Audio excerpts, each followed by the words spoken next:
काला धुंधर इंडिया के कुछ सबसे घने जंगलों में से एक जंगल का नाम है। उत्तराखंड के इस जंगल को आज की डेट में सबसे खतरनाक जंगलों में गिना जाता है। सुनने वाले आप सबके मन में ये सवाल तो जरूर आया होगा कि जंगल है तो जानवरों की वजह से ही खतरनाक होगा। तो जवाब है नहीं। दरअसल बीते कुछ सालों में वहाँ कुछ इस तरह के किस्से सामने आए हैं जिसमें किसी जानवर का नहीं बल्कि एक ऐसी चीज का जिक्र है जिसे हम पहाड़ी लैंग्वेज में छलावा के नाम से जानते हैं। आज की जो हमारी कहानी है ये भी हमें उत्तराखंड के उसी जंगल में ले जाती है जिसे काला धुंधर कहा जाता है। तो कहानी को आगे बढ़ाने से पहले मैं आप सबसे एक हम्बल रिक्वेस्ट करना चाहूँगा कि अभी तक अगर आपने मेरा चैनल सब्सक्राइब नहीं किया है तो याद से कर लें। आपके सब्सक्राइब करने से मुझे बहुत ज़्यादा मोटिवेशन मिलती है नेक्स्ट प्रोजेक्ट पे काम करने के लिए, तो सब्सक्राइब करना बिल्कुल ना भूलें। तो चलिए अपनी आज की इस दिल दहला देने वाली कहानी की शुरुआत करते हैं। वीडियो में एंड तक ज़रूर बने रहिएगा।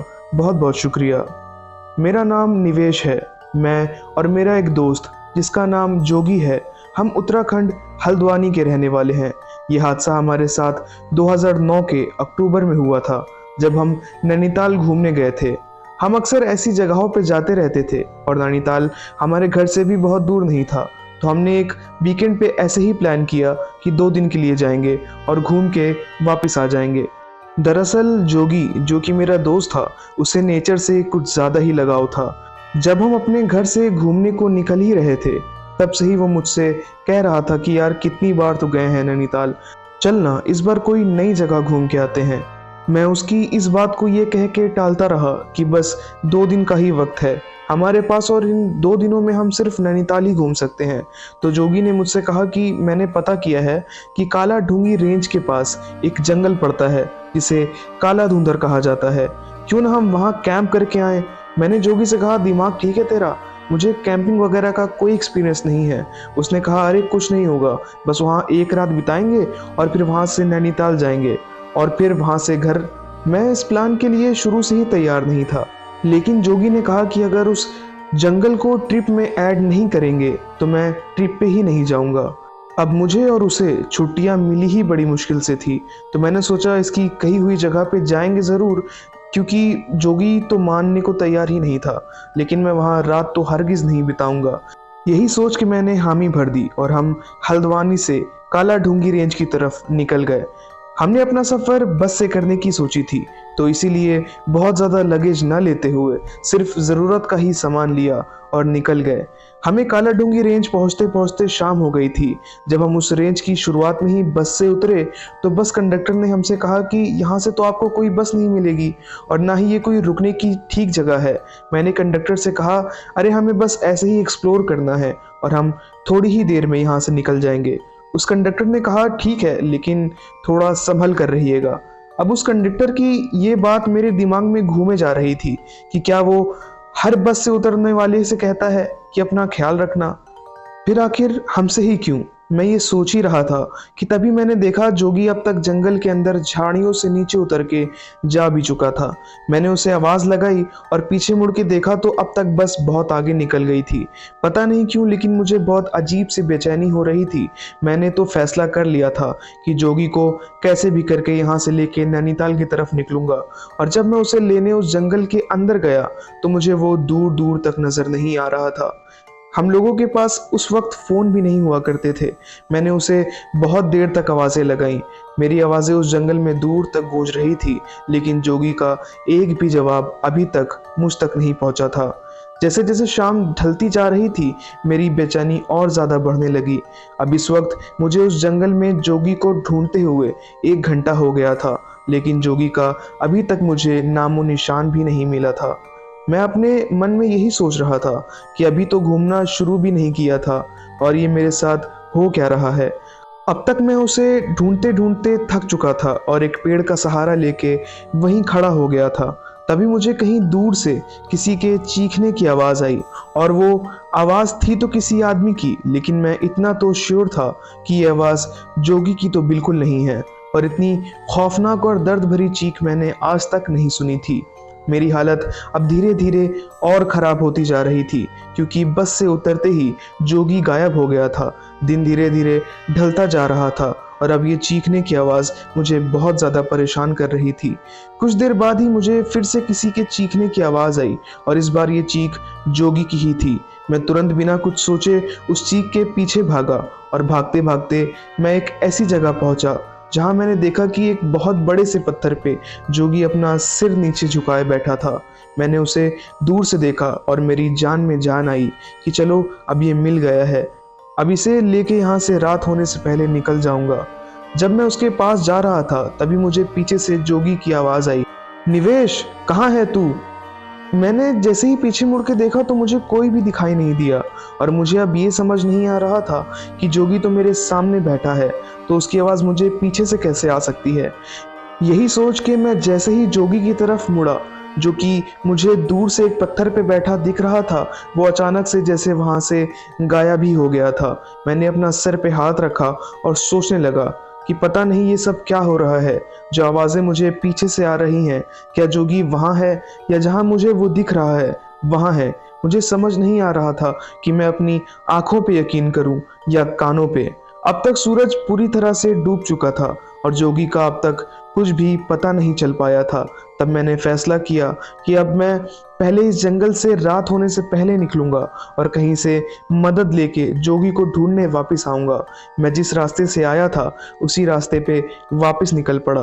रोड के करीब पहुंचते पहुंचते अब रात हो चुकी थी और जब मुझे रोड दूर से ही दिखने लगा तो मैंने उस रोड की तरफ भागना शुरू किया। तभी मुझे पीछे से आवाज आई, अकेले घर जाएगा क्या? और जब मैंने पीछे मुड़ के देखा तो जोगी मेरे पीछे अपने सिर को झुकाए खड़ा हुआ था।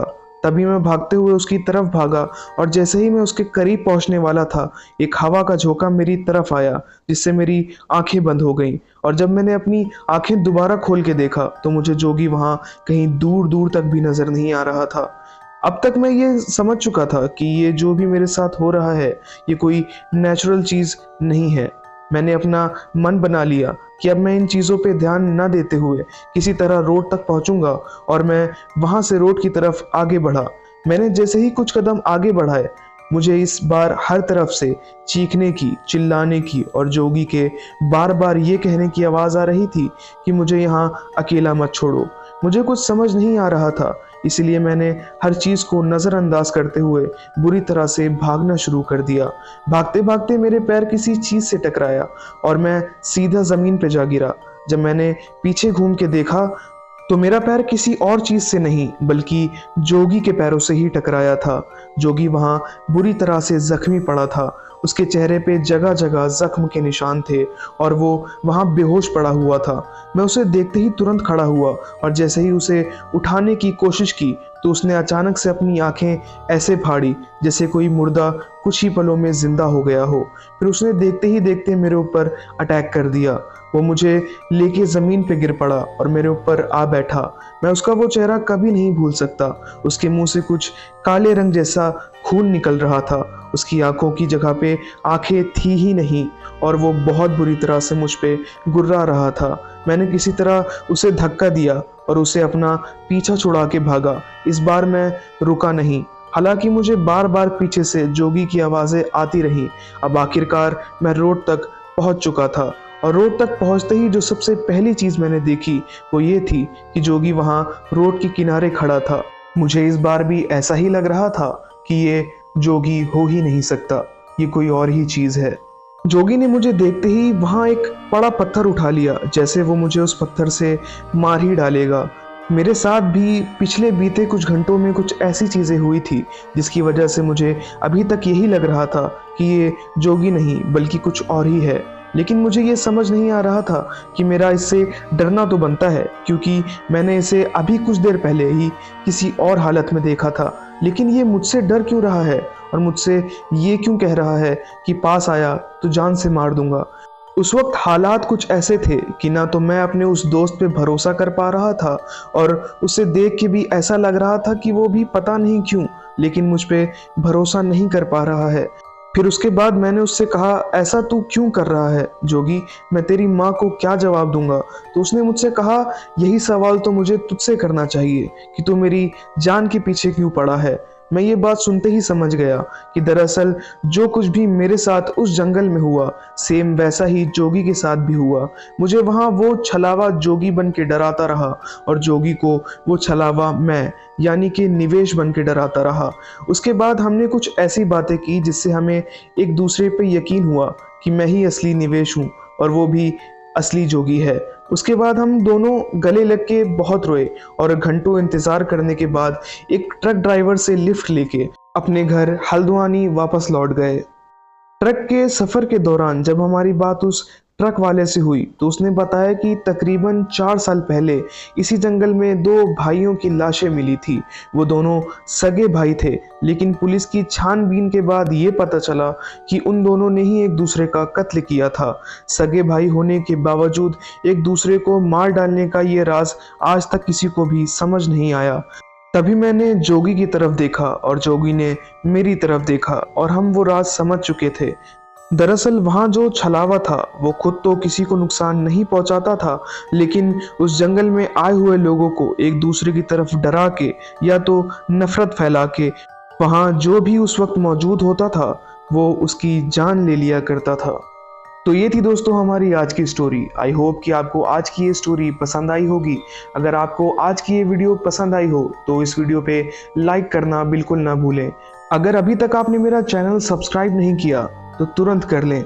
अगर आप भी मेरे साथ अपनी कोई आप बीती शेयर करना चाहते हैं तो डिस्क्रिप्शन बॉक्स में मैंने अपना नंबर दे रखा है, आप मुझे वहाँ टेक्स्ट करके अपना पर्सनल एक्सपीरियंस मेरे साथ शेयर कर सकते हैं। तो आज की वीडियो के लिए सिर्फ इतना ही, मिलते हैं नेक्स्ट वीडियो में, तब तक के लिए गुड बाय।